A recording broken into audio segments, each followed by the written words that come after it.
इतिहास एक परिचय का दूसरा टॉपिक है राजस्थान इतिहास काल का विभाजन।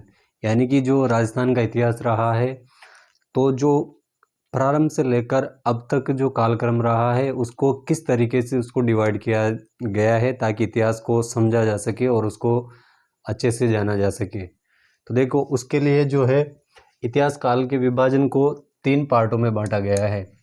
प्राग युग और एक आद्य युग और एक ऐतिहासिक युग। तो देखो, प्राग युग जो है ये सृष्टि का जो प्रारंभ हुआ था, सृष्टि के प्रारंभ से लेकर कहाँ से, ये है सृष्टि के प्रारंभ से लेकर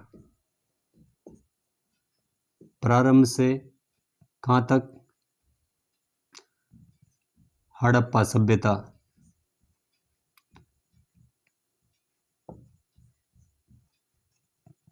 हड़प्पा सभ्यता तक है।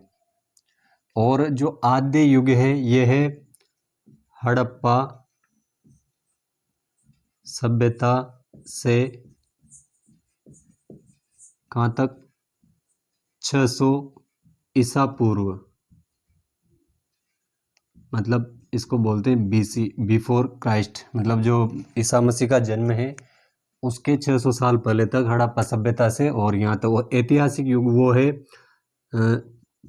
600 बीसी से ये वर्तमान तक।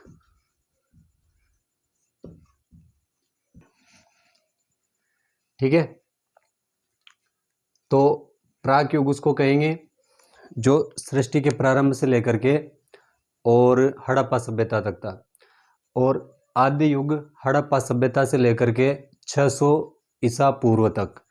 और जो ऐतिहासिक युग है वो कहेंगे 600 ईसा पूर्व से लेकर के वर्तमान तक जो जारी है। इसका मतलब सीधा सीधा से यूँ है कि प्राग जो है ना तो उसकी रहन सहन, उसकी दिनचर्या के बारे में अपने पास ना तो कोई साक्ष्य हैं और ना ही कोई ऐसी जानकारी उपलब्ध है जो कि इस काल की जानकारी देती हो। लेकिन आद्य युग में हड़प्पा सभ्यता से लेकर के 600 ईसा, इस टाइम पे जो है मानव इन सब चीज़ों से अपरिचित था। लेकिन आद्य युग आते आते यहाँ से इंसान ने जो है अपनी जो अभिव्यक्ति है उसको दिखाने के लिए जो है कुछ संकेतों के प्रयोग करना शुरू कर दिया था। वो भाषा को जानने समझने लग गया था और अच्छे से रहन सहन, किस तरीके से रहना है, कैसे अपनी संस्कृति को आगे बढ़ाना है, ये सब चीज़ें, मतलब यहाँ उसका जो है मानसिक विकास पहले से ज़्यादा अच्छा हो गया था। तो यहाँ पर हमें कुछ लिपियाँ मिलती है जो उस टाइम के आदि मानव ने अपने दिनचर्या के समय जो है इन चीज़ों को दिखाने के लिए यूज में लिया था या उसको उपयोग में लिया था। लेकिन ये जो लिपियाँ मिली है उसको हम पढ़ नहीं सकते। इस वजह से ये अभी भी बहुत सारी चीज़ें हैं जो उस लिपि को पढ़ा नहीं जा सका और उसकी जानकारी जो है हमें बिल्कुल भी प्राप्त नहीं है। सिर्फ केवल संकेतों में वो चीज़ मिली है लेकिन उसको पढ़ा नहीं गया है। तो ये हड़प्पा सभ्यता से लेकर 600 ईसा पूर्व तक था। लेकिन उसके बाद में जो ऐतिहासिक युग है 600 ईसा पूर्व से लेकर के वर्तमान तक, यहाँ तक आते आते मानव ने जो विकास किया, जो उन्नति की, उसके आधार पर उसने अपने विचारों और जो मन की भाव अभिव्यक्ति है उसको इस तरीके से, मतलब अच्छे स्वतंत्र और यूँ कह लें कि एक दूसरे को समझने के लिए जो अपना विकास किया, उसी के आधार पर जो है ऐतिहासिक युग में बहुत सारे ऐसे प्रमाण मिले जिनको अच्छे से पढ़ा जा सका है। मतलब ऐतिहासिक युग में इंसानों ने जो है अच्छे से बोलना और लिखना सीख लिया था और इसी के जो प्रमाण हैं हमारे पास उपलब्ध हैं। तो यहाँ से जो है हम इतिहास को अच्छे से जान सकते हैं, समझ सकते हैं उन प्रमाणों के आधार पर। जैसे अभिलेख हो गए, सिक्के हो गए और कुछ प्राचीनतम जो चीज़ें हैं मंदिरों में वो लगाए हुए हैं, वो प्रमाण कुछ गुफाओं में मिले हैं, वो चीज़ें। तो ये 600 बीसी पूर्व से लेकर के वर्तमान तक है जिसके साक्ष्य अपने पास उपलब्ध हैं और उन साक्ष्यों को हम पढ़ सकते हैं, समझ सकते हैं और इतिहास की जानकारी प्राप्त कर सकते हैं। हम पढ़ रहे थे राजस्थान इतिहास में जो है उसका काल विभाजन। तो उसमें हमने प्राग युग, आद्य युग और फिर ऐतिहासिक युग, तो उसमें जो पहला था प्राग ऐतिहासिक राजस्थान, मतलब कि प्राग युग में जो है राजस्थान कैसा रहा था उसके बारे में। तो देखिए इसको डिटेल से देखते हैं कि मानव सभ्यता का विकास, जो मानव रहा उसने अपनी सभ्यता का विकास ज़्यादातर जो है नदी घाटियों के किनारे किया। क्यों? उसका जो मुख्य कारण था वो ये था कि नदियों के किनारे एक तो पर्याप्त मात्रा में जल की व्यवस्था, और जहाँ जल होता है वहाँ पर पेड़ पौधे जो हैं वो सघन मात्रा में पाए जाते हैं। तो जहाँ ज़्यादा पेड़ पौधे होंगे वहाँ कंद मूल फल की व्यवस्था अच्छे तरीके से हो जाती है। तो जो है इंसान को अपने जीवन यापन के लिए जो महत्वपूर्ण चीज़ें होती है, जैसे एक तो आवास का मिलना, एक खाना और पानी पीने के लिए, और साथ ही जो है मानव ज़्यादातर जो है प्राचीन समय में शिकार पर निर्भर रहा था। तो जानवर जो है पानी पीने कहाँ आते हैं? ज़्यादातर नदियों के किनारे। इस वजह से जो है ज़्यादातर जो इंसानों का विकास हुआ या जो उसने रहना शुरू किया सर्वप्रथम बस्तियां बना करके, वो नदी घाटियों के किनारे किया था। तो उसी में अपने राजस्थान का भी तो जो है महत्वपूर्ण भूमिका रही है, क्योंकि मानव सभ्यता का विकास यहाँ हुआ। अब अभी जो वर्तमान में हमें राजस्थान दिखाई देता है, देखिए कि प्राचीन समय में जो है ऐसा नहीं था। यहाँ ऐसा कहते हैं कि जहाँ मरुस्थल है वहाँ पहले समुद्र हुआ करता था, और उस समुद्र में जो है सरस्वती और दृष्टवती नदी, दो नदियों का जो है जिक्र हमें ऋग्वेद में मिलता है। ये नदियाँ आकर के समुद्र में गिरती थी।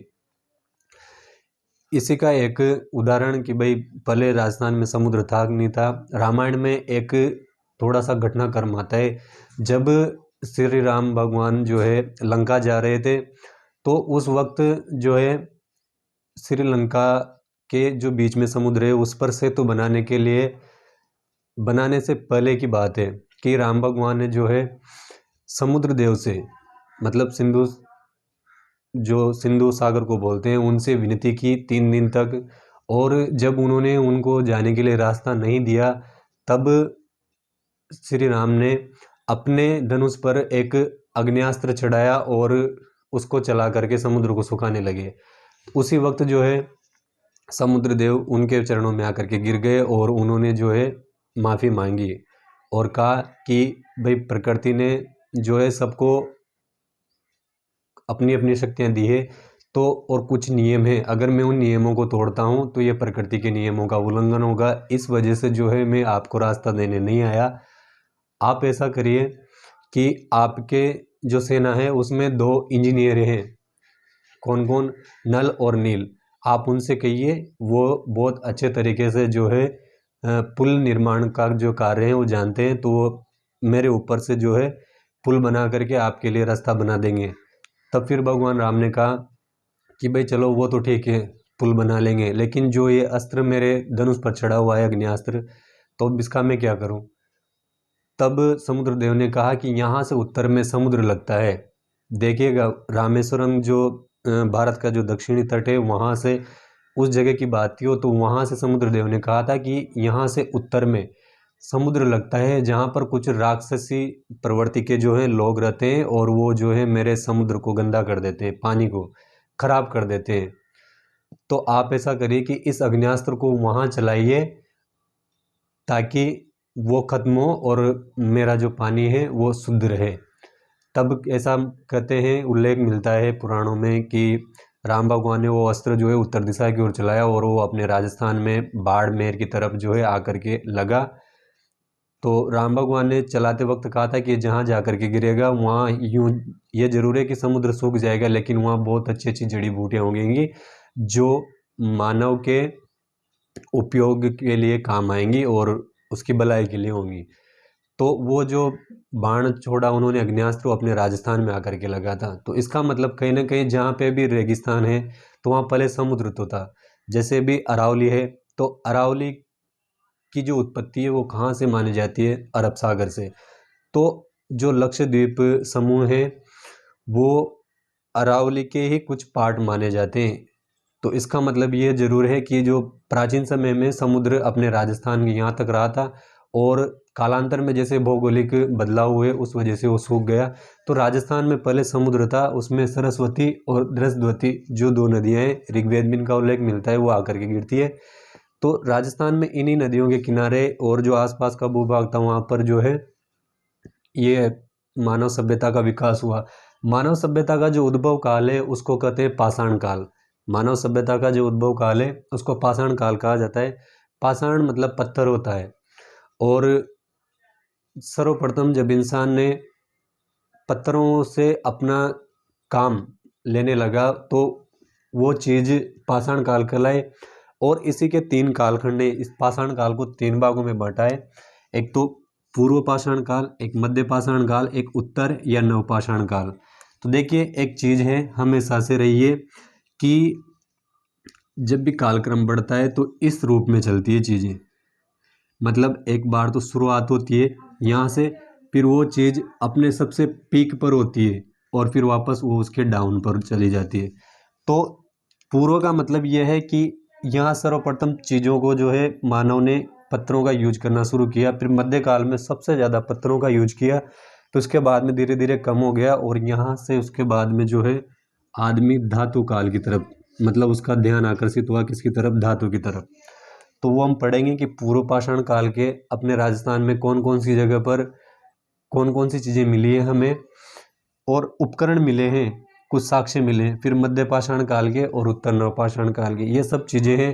जैसे पूर्व पाषाण काल है, ये चंबल और बनास जो नदी घाटी सभ्यता थी उनके किनारे पे इनके अवशेष मिले हैं।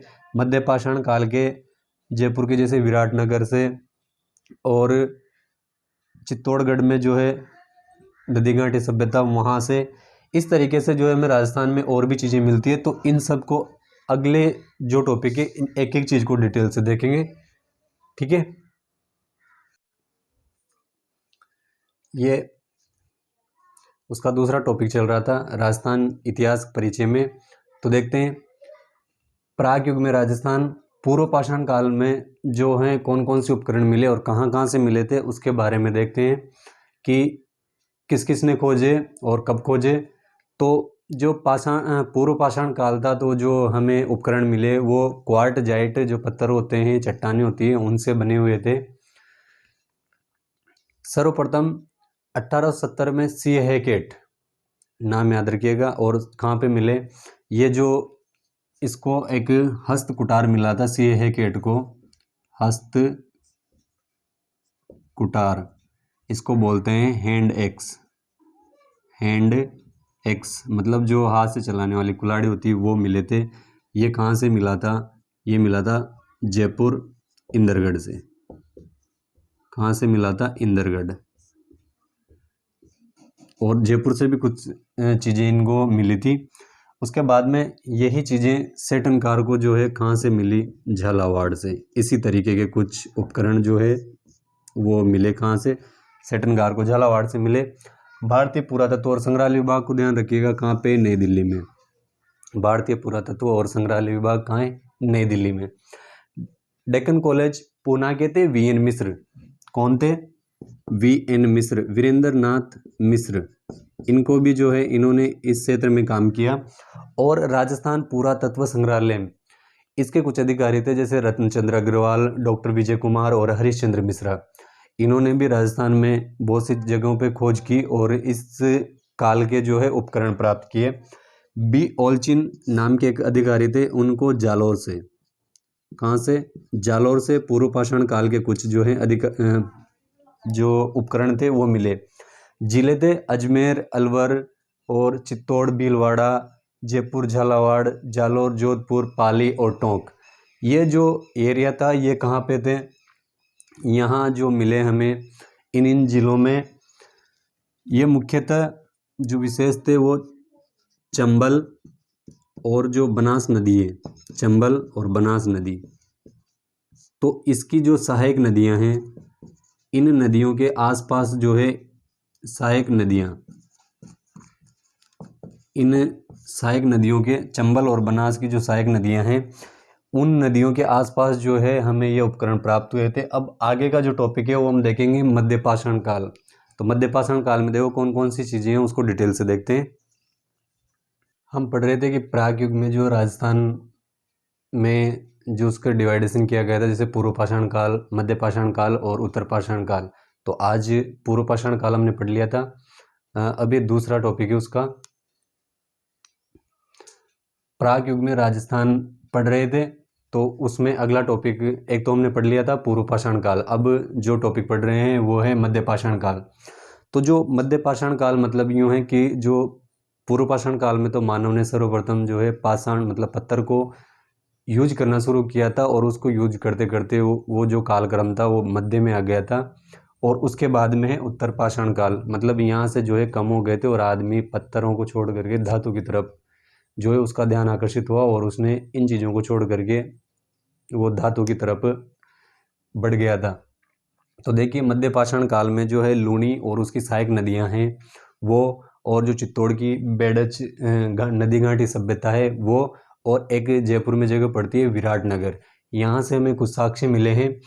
तो जो साक्ष्य मिले, अब सर्वप्रथम जो उपकरण मानव ने बनाए थे वो थोड़े क्या है वजन में ज़्यादा थे, और उनको जो है इतने अच्छे प्रॉपर तरीके से जो है बनाया नहीं गया था। लेकिन जैसे जैसे उसकी बुद्धि का विकास हुआ, तो यहाँ तक आते आते मानव ने जो उपकरण बनाने चालू किए वो छोटे थे और हल्के और कुशलतापूर्वक, मतलब बिल्कुल अच्छी तरीके से जो है बनाए गए थे। तो जो ये उपकरण मिले, इन उपकरणों को लघु पाषाण, लघु मतलब छोटे, पाषाण मतलब पत्थर, लघु पाषाण उपकरण कहते हैं, और इसी का अंग्रेजी में नाम है माइक्रोलिथ। माइक्रोलिथ इस नाम से जो है इन उपकरणों को जो है पुकारा गया। तो देखिएगा छोटे, ये हल्के कुशलतापूर्वक बनाए गए थे, और इनमें जो चट्टानें थी जैसे कि जेस्पर, ये चट्टानों के कुछ नाम है जो पत्थर के हमें औजार मिले, उसमें जेस्पर, एगेट, चर्ट, कार्नेलियन, और ये क्वार्टजाइट का जो सर्वप्रथम उपयोग करना शुरू किया था वो कैल्सडोनी। तो इन पाषाणों से जो है निर्मित इनमें कुछ उदाहरण मिले, जो चीज़ें मिली हैं हमें, जैसे एक तो ब्लेड मिली है, एक ग्रेवर, एक ट्रायंगल, एक क्रेसेंट, और ट्रेपेज, स्क्रैपर, पॉइंटर। ये आदि चीज़ें जो है हमें मध्य पाषाण काल की जो है प्राप्त हुई है। इसके बाद में देखो अब जैसे आगे बढ़ा विकास, तो उसमें उत्तर नवपाषाण काल, यहाँ आकर हमें कुछ साक्ष्य मिलते थे, जैसे कि अजमेर में नागौर, सीकर, झुंझुनू, जयपुर, उदयपुर, चित्तौड़ और जोधपुर। यहाँ से जो है उत्तर पाषाण काल की के कुछ उपकरण मिले हैं। अब इसके बाद में हम पढ़ेंगे कि आदमी ने अब यहाँ से जो है पत्थरों पे से जो है उसका ध्यान कम हो गया था, क्योंकि ये थोड़े वजनी थे और इतने ज़्यादा प्रॉपर वर्क नहीं कर पाते थे। इस वजह से जो आगे मानव का ध्यान गया वो धातु की तरफ गया। तो अब आगे हम पढ़ेंगे इसमें अगला टॉपिक, राजस्थान में जो है धातु काल था। तो धातु काल में आदमी ने पहले किसको, लोहे को, फिर तांबा, और उनके उपकरण कहाँ कहाँ से मिले, कैसे मिले, उन चीज़ों के बारे में पढ़ेंगे, क्या क्या मिला और कौन कौन से स्थान थे, वो अगला टॉपिक रहेगा।